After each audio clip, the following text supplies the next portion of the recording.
नमस्कार मित्रों, मैं स्वागत करता हूं अपने चैनल सनातन संग्रह में। आज हम बात करेंगे हमारे देश में स्थित स्वयंभू शिवलिंग महाकाल के बारे में।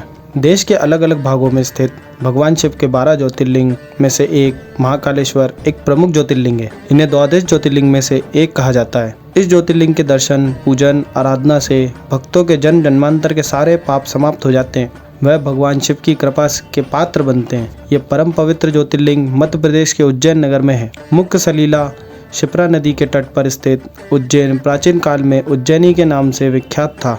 इसे अवंतिकापुरी भी कहते थे। यह भारत की परम पवित्र सब पुरियों में से एक है। महाभारत, शिव पुराण और स्कंद पुराण में महाकाल ज्योतिर्लिंग की महिमा का पूरे विस्तार के साथ वर्णन किया गया है। इस ज्योतिर्लिंग की कथा पुराणों में इस प्रकार वर्णित है। प्राचीन काल में उज्जैनी में राजा चंद्रसेन राज करते थे। वह परम शिव भक्त थे। एक दिन श्रीकर नामक 5 वर्ष का एक गोप बालक अपनी माँ के साथ उधर से गुजर रहा था। राजा का शिव पूजन देखकर उसे बहुत विस्मय और कौतूहल हुआ। वह स्वयं उसी प्रकार की सामग्रियों से शिव पूजन करने के लिए ललायित हो उठा। सामग्री का साधन न जुटा पाने पर लौटते समय उसने रास्ते में एक पत्थर का टुकड़ा उठा लिया। घर जाकर उसी पत्थर को शिवलिंग के रूप में स्थापित कर पुष्प, चंदन आदि से परम श्रद्धा पूर्वक उनकी पूजा करने लगा। माता भोजन करने के लिए बुलाने आई, किंतु वह पूजा छोड़कर उठने के लिए किसी भी प्रकार से तैयार नहीं हुआ।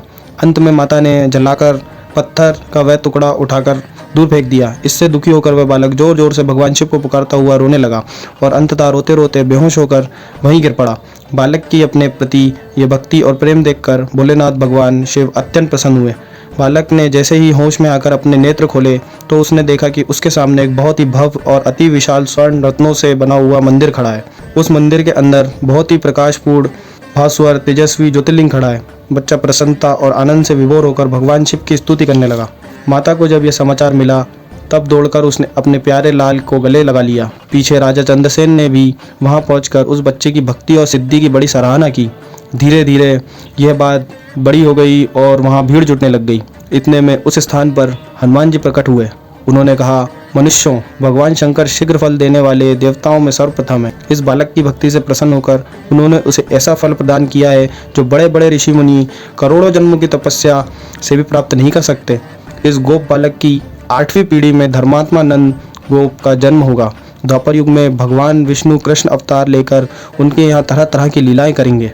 हनुमान जी के इतना कहकर अंतर ध्यान हो गए। उस स्थान पर नियम से भगवान शिव की आराधना करते हुए अंत में श्रीकर गोप और राजा चंद्रसेन शिव धाम को चले गए। इस ज्योतिर्लिंग के विषय में एक दूसरी कथा इस प्रकार कही जाती है। किसी समय अवंतिकापुरी में वेदपाठी टोपनिष्ठ एक अत्यंत तेजस्वी ब्राह्मण रहते थे। एक दिन दूषण नामक एक अत्याचारी असुर उनकी तपस्या में विघ्न डालने के लिए वहां आया। ब्रह्मा जी से वर प्राप्त कर वह बहुत शक्तिशाली हो गया था। उसके अत्याचार से चारों ओर त्राही त्राही मची हुई थी। ब्राह्मण को कष्ट में पड़ा देखकर प्राणी मात्र का कल्याण करने वाले भगवान शंकर वहां प्रकट हुए गए। उन्होंने एक हुंकार मात्र से उस दारुण अत्याचारी दानव को वहीं जलाकर भस्म कर दिया। भगवान वहां हुंकार सहित प्रकट हुए, इसलिए उनका नाम महाकाल पड़ गया। इसलिए परम पवित्र ज्योतिर्लिंग को महाकाल के नाम से जाना जाता है। मुझे आशा है कि इस वीडियो से आपको भी भगवान महाकाल के दर्शन की इच्छा जागृत होगी। आप उज्जैन के राजा महाकाल के दर्शन अवश्य करिए। मिलते हैं अगली वीडियो में। ओम नमः शिवाय।